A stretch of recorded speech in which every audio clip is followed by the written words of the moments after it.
Hello everyone. आज हमारी हिंदी की क्लास है। 13 जुलाई 2025 को पोल साइंस का एग्ज़ाम हुआ था। पीजीटी पोल साइंस का पीजीटी पीजीटी पोल साइंस का एग्ज़ाम हुआ था। उसकी सेकंड शिफ्ट का हम हिंदी का पेपर सॉल्व करेंगे आज। उससे पहले आप लोगों ने अगर मेरे चैनल को सब्सक्राइब नहीं किया है तो सब्सक्राइब कर दीजिए और क्लास को लाइक करना मत भूलिएगा आप लोग। चलिए आज की क्लास स्टार्ट करते हैं हम लोग। फर्स्ट क्वेश्चन देखिए, निम्नलिखित वाक्य खंड को सही क्रम में लिखिए।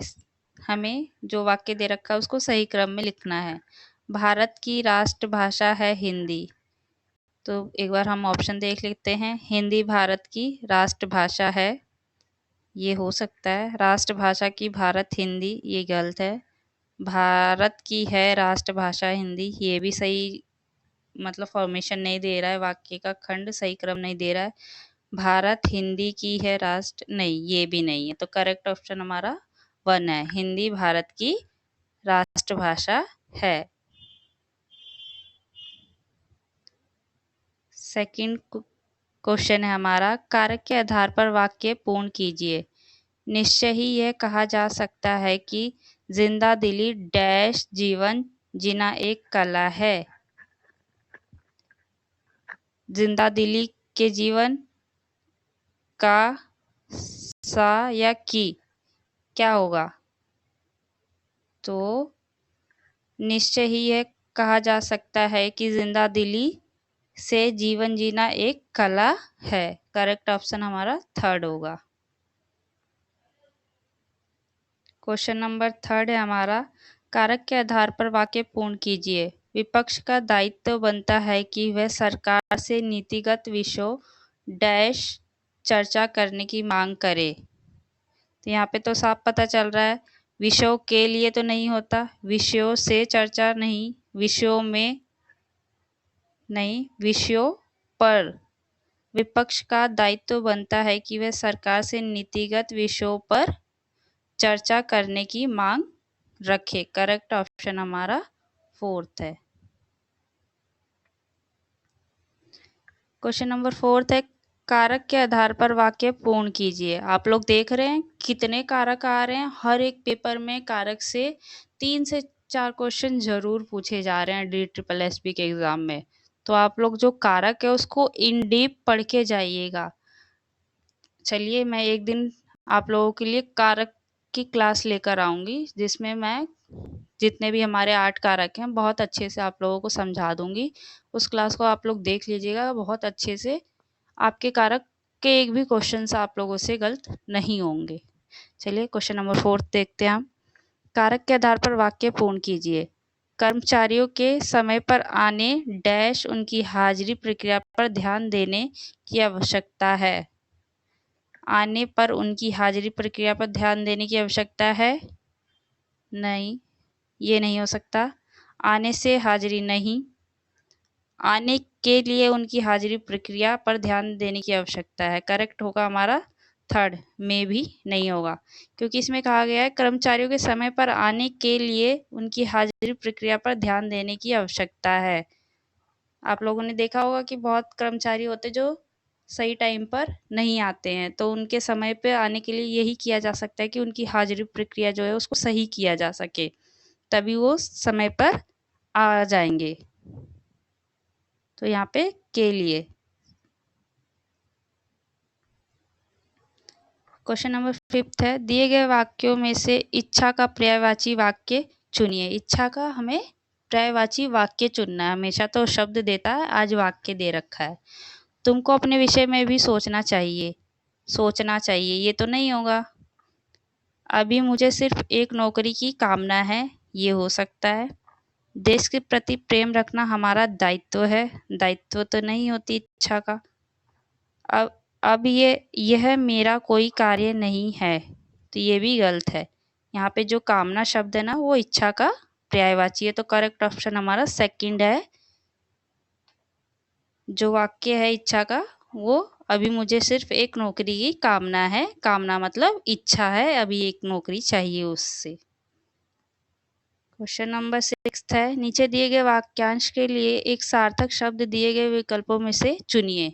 वाक्यांश दिया गया, उसके लिए हमें एक सार्थक शब्द चुनना है। जैसी विधि निर्धारित हो उसी के अनुसार, जैसी विधि निर्धारित हो उसी के अनुसार, इसके लिए एक शब्द होता है हमारा यथा विधि। करेक्ट ऑप्शन 3 है। जैसी विधि निर्धारित हो उसी के अनुसार को बोलते हैं यथा विधि। विधि होता है कानून, विधि का क्या होता है? कानून या नियम। विनिर्धारित होता है जो पहले से निर्धारित किया गया हो, विनिर्धारित जो निर्धारित किया जा चुका है या जो पहले से निर्धारित हो, विनिर्धारित। विधिवेत्ता होता है जिसको कानून के बारे में बहुत अच्छे से पता हो, हम कह सकते हैं कानून का ज्ञाता या कानून का विशेषज्ञ, जिसको कानून की नॉलेज हो उसे बोलते हैं विधिवेत्ता। आप लोग ऑप्शन को भी, ये जो ऑप्शंस में दिए जाते हैं ना, इनको भी शब्दों को अच्छे से देखा करिए कि इनका मतलब क्या होता है। क्या पता नेक्स्ट एग्जाम में इन शब्दों में से कोई एक दे दे और बना के उसके बारे में पूछ ले, तो अच्छे से इनको भी देख लीजिए करिए आप लोग।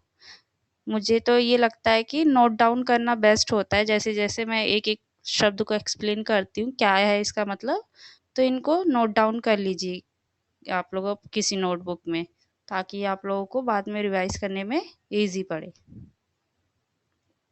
क्वेश्चन नंबर 7 है, नीचे दिए गए वाक्यांश के लिए एक सार्थक शब्द दिए गए विकल्पों में से चुनिए। यहाँ पे भी वही है, सेम एक सार्थक शब्द चुनना है।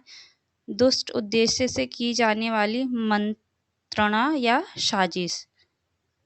यह क्या है? दुष्ट उद्देश्य मतलब बुरे उद्देश्य से। तो इसको हम, इसके लिए एक शब्द का जो इस्तेमाल होता है वो है दुर्भिसंधि। दुर्भिसंधि इसके लिए इस्तेमाल किया जाता है। इसमें हम देख लेते हैं, और जो 3 शब्द हैं उनको भी देख लेते हैं। दुर्भेद्य, दुर्भेद्य का अर्थ होता है जिसे तोड़ना या भेदना कठिन हो। दुर्भेद्य, जिसको भेदना कठिन हो या तोड़ना कठिन हो। दुराराध्य, दुराराध्य का मतलब होता है जिसकी साधना करना कठिन हो या जिसे खुश करना कठिन हो, प्रसन्न करना कठिन हो, उसको दुराराध्य कहा जाता है। दुर्दमय किसे कहा जाता है? तो जिसको हम वश में करना कठिन हो। जैसे कि हम किसी पे रोब जमाते हैं ना, तो उस तरीके से कि हम उसको वश में नहीं कर सकते, जिसे वश में करना कठिन हो उसको दुर्दम्य बोलते हैं। क्वेश्चन नंबर 8 है, दिए गए विकल्पों में से जान में जान आना मुहावरे के लिए उपयुक्त अर्थ का चयन करें। जान में जान आना मतलब एक तरीके से जब किसी चीज़ को हम बहुत मुसीबत में पाते हैं और वो जब बच जाती है तो हमें क्या हो जाती है? तसल्ली, संतुष्टि मिल जाती है। तो वही होता है इस मुहावरे का अर्थ। अब देखते हैं हम ऑप्शन कौन सा करेक्ट होगा। जान देना नहीं, जान बचाना गलत है, जान बचना भी नहीं है, तसल्ली होना हमारा करेक्ट है। जान में जान आना मतलब तसल्ली होना, संतुष्टि मिलना होता है। क्वेश्चन नंबर 9 है, निम्नलिखित वाक्य खंड को सही क्रम में लिखिए। कश्मीर में कई स्थल देखने हैं योग्य। ये एक मिनट, ये दे रखा है आपको वाक्य, और इसको सही क्रम में लिखना है जो अर्थ देता हो सही उसमें।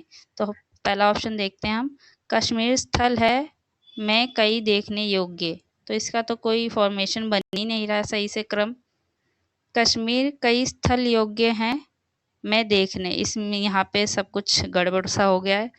कश्मीर में कई स्थल देखने योग्य हैं, ये हो सकता है। एक बार फोर्थ देख लेते हैं हम, कश्मीर स्थल में कई देखने योग्य हैं, नहीं ये भी नहीं है। थर्ड ऑप्शन जो हमारा वो होगा करेक्ट, कश्मीर में कई स्थल देखने योग्य हैं। इनको क्रम में लगाना होता है, मतलब जो बिल्कुल अच्छे से एक प्रॉपर अर्थ देता हो, हमें सही अर्थ देता हो, उस तरीके से क्रम में लगाना होता है। तो एक बार 4 ऑप्शन पढ़ेंगे तो आप लोगों को खुद ही पता चल जाएगा कौन सा सही ऑप्शन है हमारा। क्वेश्चन नंबर 10 है, कारक के आधार पर वाक्य पूर्ण कीजिए। सफलता के लक्ष्य पर पहुंचने डैश हमें कठिन परिश्रम करना होता है। सफलता के लक्ष्य पर पहुंचने के लिए हमें कठिन परिश्रम करना होता है। तो करेक्ट ऑप्शन हमारा फर्स्ट हो जाता है। का नहीं होगा, पर भी नहीं होगा, की भी नहीं होगा। तो फर्स्ट ऑप्शन हमारा जो है वो करेक्ट है। क्वेश्चन नंबर 11 है, वाक्य के त्रुटिपूर्ण रेखांकित अंश के लिए निम्नलिखित, ये निम्नलिखित होगा यहाँ पे, विकल्पों में से उपयुक्त शब्द का चयन करके वाक्य को शुद्ध करें। छिपकली कीड़े मकोड़े खाती है। यहाँ पे हमें जो है छिपकली दे रखा है, तो इसकी सही वर्तनी बतानी है। छिपकाली होता है, चिपकाली होता है, छिपकली होता है या छिपकाली होता है। तो हमारा जो करेक्ट ऑप्शन होगा वो थर्ड होगा, छिपकली होता है। ठीक है। इसके बाद है क्वेश्चन नंबर 12, नीचे दिए गए वाक्य में रेखांकित शब्द का पर्यायवाची शब्द दिए गए विकल्पों में से चुनिए। वह बड़ी देर तक अपने पुत्र को निहारती रही। वह बड़ी देर तक अपने पुत्र को निहारती रही। यहाँ पे माँ की बात करी जा रही है कि माँ अपने पुत्र को बड़ी देर तक निहारती रही। निहारने का हमें पर्यायवाची बताना है। तो आप लोग जानते ही होंगे, निहारना एक तरीके से देखना होता है। तसल्ली देती नहीं, ताकती। संतावना देती है नहीं, डांटती नहीं, ताकती। ताकती का अर्थ और निहारती का अर्थ सेम होता है पर्यायवाची में। ताकती का अर्थ भी देखना होता है और निहारती का अर्थ भी देखना ही होता है। हम किसी चीज को देखते रहते हैं, तो वही है पर्यायवाची। सेकंड ऑप्शन हमारा करेक्ट है। क्वेश्चन नंबर 13 है, कारक के आधार पर वाक्य पूर्ण कीजिए। देरी डैश उठने वाले लोग सूर्योदय की सुंदरता और प्रकृति की ताजगी से भी वंचित रहते हैं। देरी की उठने गलत हो सकता, देरी की उठने ये भी नहीं हो, देरी के उठने वाले नहीं, देरी से उठने वाले लोग सूर्योदय की सुंदरता और प्रकृति की ताजगी से भी वंचित रहते हैं। करेक्ट ऑप्शन हमारा फोर्थ है। दिए गए विकल्पों में से चक्की पीसना मुहावरे के लिए उपयुक्त अर्थ का चयन कीजिए। चक्की पीसने का अर्थ होता है एक तरीके से बहुत ज़्यादा मेहनत करना, परिश्रम करना, तो उसी का हमें बताना है। आटा पीसना नहीं, वंश नष्ट होना ये भी नहीं है, गलत काम करना नहीं, जेल जाना। जेल जाना, चक्की पीसते ना जेल, पहले के टाइम पे आप लोगों ने सुना होगा, जेल जाना पड़ेगा तो चक्की पीसोगे, वहाँ पे परिश्रम का काम करवाया जाता था। तो चक्की पीसने का अर्थ होता है जेल जाना। जेल जाएगा तो मतलब वहाँ पे उसको बहुत सारा परिश्रम करना पड़ेगा, कठिन कठिन कार्य करवाए जाएंगे उससे। तो ये करेक्ट ऑप्शन हमारा सेकंड है। क्वेश्चन नंबर 15 है, मुझे व्यवहारिक ज्ञान नहीं है। वाक्य के किस अंश में त्रुटि है? तो व्यवहारिक ज्ञान नहीं है, यहाँ पे जो व्यवहारिक की वर्तनी है वही गलत है। ज्ञान सही है, नहीं है मुझे भी करेक्ट है, व्यवहारिक की वर्तनी यहाँ गलत है। यहाँ पे गद्यांश आ गया, अब इसको हम पढ़ते हैं एक बार। कल का गद्यांश रह गया था, आज हम अच्छे से करते हैं अपना गद्यांश। निम्नलिखित गद्यांश को ध्यानपूर्वक पढ़कर पूछे गए प्रश्नों के लिए सही विकल्प चुनिए। हर बड़ा साहित्यकार साहित्य और विशेषकर शब्द की गरिमा और मर्यादा पर लड़ने मरने को तैयार रहता है। बच्चन जी के साथ भी कुछ ऐसा ही है। बच्चन जी ने जितना आदर अपने साहित्य का किया, उतना ही भारत तथा विदेशों के साहित्य का भी किया। इसलिए समय समय पर अनुवाद संबंधित नीति बनाते हुए उन्होंने भाषा की गरिमा बनाए रखने पर बहुत बल दिया। उनका कहना था कि अंग्रेजी का अनुवाद बाजारू स्तर की हिंदी में मांगना हिंदी के साथ अन्याय करना है। जब जब हिंदी अंग्रेजी स्तर तक उठने की कोशिश करती है तो उस पर तुरंत दोष लगाया जाता है कि वह कठिन और क्लिष्ट है, तथा जब वह उससे घबराकर अति सरलता की ओर जाती है तो उसे अपरिपक्व कह दिया जाता है। बच्चन जी ने अपने गद्य और पद्य दोनों में ही एक सुंदर, सुसंगठित और सरल हिंदी का प्रयोग करके यह सिद्ध कर दिया कि आवश्यकता के अनुसार संस्कृत की ओर झुकती हिंदी लोकप्रिय और लोकरंजक हो सकती है। हरिवंश राय बच्चन प्रखर बुद्धि के कवि थे। उनकी भाषा शुद्ध साहित्यिक खड़ी बोली है। इन्होंने संस्कृत की तत्सम शब्दावली का अधिकता से प्रयोग किया है। इसके साथ साथ तद्भव शब्दावली उर्दू, फारसी, अंग्रेजी आदि भाषाओं के शब्दों का भी प्रयोग हुआ है। कवि ने प्रांजल शैली का प्रयोग किया है, जिसके कारण इनका साहित्य लोकप्रिय हुआ। इन्होंने लोकगीतों और मुक्तक छंदों की रचना भी की है, जिसके कारण इनका साहित्य लोकप्रिय हुआ। इन्होंने लोकगीतों और मुक्तक छंदों की रचना भी की है। अपनी गहनता, सरलता, सरसता और खुलेपन के कारण इनके जो गीत बहुत ही पसंद किए जाते हैं। यहाँ पे बच्चन जी की रचनाओं और उनकी भाषा शैली के बारे में बात हुई है, तो हमने पढ़ लिया एक बार। आप लोग एक बार वीडियो को रोककर अच्छे से रीड कर लेना गद्यांश को। चलिए क्वेश्चंस देखते हैं। क्वेश्चन नंबर 16 है, बच्चन जी के अनुसार किस प्रकार की हिंदी लोकप्रिय और लोकरंजक हो सकती है? फारसी से प्रभावित? नहीं। संस्कृत की ओर झुकती हिंदी? नहीं। उर्दू से प्रभावित हिंदी? नहीं। उन्होंने इन सब चीज़ों की बात ही नहीं करी है। एक मिनट, एक बार हम पैसेज में देख लेते हैं क्या क्वेश्चन है। लोकप्रिय और लोकरंजक, तो हम देख लेते हैं। उनका कहना था कि अंग्रेजी की हिंदी के साथ अन्याय करना, जब जब हिंदी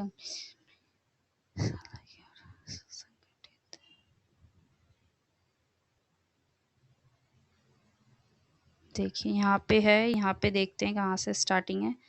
संस्कृत की ओर झुकती हुई है, सरल हिंदी का प्रयोग करके सिद्ध कर दिया कि आवश्यकता की ओर संस्कृत की ओर झुकती हिंदी भी लोकप्रिय और लोकरंजक हो सकती है। तो संस्कृत की ओर झुकती हिंदी, संस्कृत की ओर झुकती हिंदी देखिए आप लोग कहाँ पे है, ये तो नहीं है। संस्कृत करेक्ट ऑप्शन हमारा सेकंड है इसमें। संस्कृत की ओर झुकती हिंदी जो है वो बच्चन जी के अनुसार हिंदी की लोकप्रिय और लोकरंजक हो सकती है। क्वेश्चन नंबर 17 है, गद्यांश के अनुसार बच्चन जी के विषय में कौन सा कथन सत्य है? वे जितना आदर अपने साहित्य का करते थे उतना ही आदर भारत तथा विदेशों के साहित्य का भी करते थे। ये तो हमने लाइन पढ़ी थी, यही सही है। और ऑप्शन देख लेते हैं, वे केवल अपने साहित्य का ही आदर करते थे? नहीं, वो विदेशों के और जो अन्य भाषाएं उन साहित्यों का भी आदर करते थे। वे केवल अपना आदर करते थे? गलत। वे केवल विदेशी नहीं, वे केवल विदेशी साहित्य का ही आदर करते थे, ये भी नहीं है। तो करेक्ट ऑप्शन हमारा 1 है। क्वेश्चन नंबर 18 है, अनुवाद संबंधित नीति बनाते समय बच्चन जी ने किस बात पर अधिक बल दिया? अनुवाद संबंधित नीति बनाते समय बच्चन जी ने सबसे ज़्यादा बल किस पे दिया? तो पढ़ते हैं हम, अपने साहित्य के प्रचार पर, विदेशी साहित्य के प्रचार पर, आम बोलचाल की भाषा के प्रयोग पर, या भाषा की गरिमा बनाए रखने पर। तो जो इनमें से सबसे ज़्यादा, एक तो हमें थर्ड और एक फोर्थ लग रहा है। उन्होंने अपने साहित्य पर इतना बल नहीं दिया क्योंकि वो सारे साहित्य को अच्छा मानते थे। विदेशी को भी नहीं दिया, तो आम बोलचाल या भाषा की गरिमा। तो करेक्ट हमारा फोर्थ होगा, उन्होंने भाषा की गरिमा बनाए रखने पर अधिक बल दिया, ये गलत है। तो करेक्ट हमारा फोर्थ है। क्वेश्चन नंबर 19 है, प्रस्तुत गद्यांश का उचित शीर्षक लिखिए। बच्चन जी का स्वभाव? नहीं। बच्चन जी की भाषाई दृष्टि, ये करेक्ट लग रहा है मुझे। और देख लेते हैं, हिंदी का अपमान? गलत। फारसी का अपमान? गलत। तो करेक्ट ऑप्शन जो है वो सेकंड है। बच्चन जी ने सारी भाषाओं पर दृष्टि डाली है, सारी भाषाओं को। तो करेक्ट ऑप्शन हमारा सेकंड होता है। क्वेश्चन नंबर 20 है, अंग्रेजी से हिंदी में अनुवाद किए जाने के संदर्भ में बच्चन जी क्या चाहते थे? अनुवाद बाजारू हिंदू में बिल्कुल ना हो। अनुवाद बाजारू हिंदू में, जो अनुवाद है वो बाजारू हिंदी में हो, ये तो वो नहीं चाहेंगे। अनुवाद पहाड़ी हिंदी में हो? नहीं। अनुवाद जो है वो देहाती भाषा में हो? नहीं। तो करेक्ट जो है फर्स्ट वाला है। इस तरीके से अगर आप पैसेज को एक बार बहुत अच्छे से पढ़ लेते हैं ना, तो बार-बार पैसेज को रीड करने की ज़रूरत नहीं होती है। ती पैसेज में ज़्यादा से ज़्यादा 3 मिनट ही लगता है, तो 1 या डेढ़ मिनट में आप लोग अच्छे से पैसेज को पढ़ सकते हैं, जिससे हिंदी आती है। हाँ, थोड़े इंग्लिश मीडियम वाले बच्चों को मुश्किल होती है हिंदी में, तो उनको पैसेज में थोड़ा ज़्यादा टाइम लग जाता है, 4 मिनट लग जाते हैं। तो एक बार अच्छे से पैसेज को रीड करिए, देन क्वेश्चन रीड करिए, या क्वेश्चन पहले रीड करके पैसेज रीड करिए, तो माइंड में क्लिक होती रहती है कि ये क्वेश्चन पुट आउट हो रखा है, पूछा गया है, तो वो जल्दी हो जाता है। तो इस तरीके से आज हमारा ये वाला पेपर सॉल्व हो गया है। आप लोग अच्छे से एक बार देख लीजिएगा, जो भी है वर्तनी और कारक चिन्ह, भाई कारक चिन्ह तो आप लोगों को मस्ट करना है, क्योंकि 3 से 4 क्वेश्चन ज़रूर, इसी पेपर में मैंने 5 क्वेश्चन देखे हैं शायद कारक के, तो आप लोग कारक ज़रूर कर लीजिएगा अच्छे से। मैंने कहा है जिस दिन मुझे वक़्त मिलेगा मैं उससे पहले आप लोगों को बना के समझा दूँगी वीडियो में। तो प्लीज़ आप लोग मेरे चैनल को सब्सक्राइब करना मत भूलिएगा, लाइक करिए ताकि मोटिवेशन बना रहे। अपनी प्रिपरेशन करते रहिए, अपने मार्क्स बूस्ट करते रहिए। Thank you so much.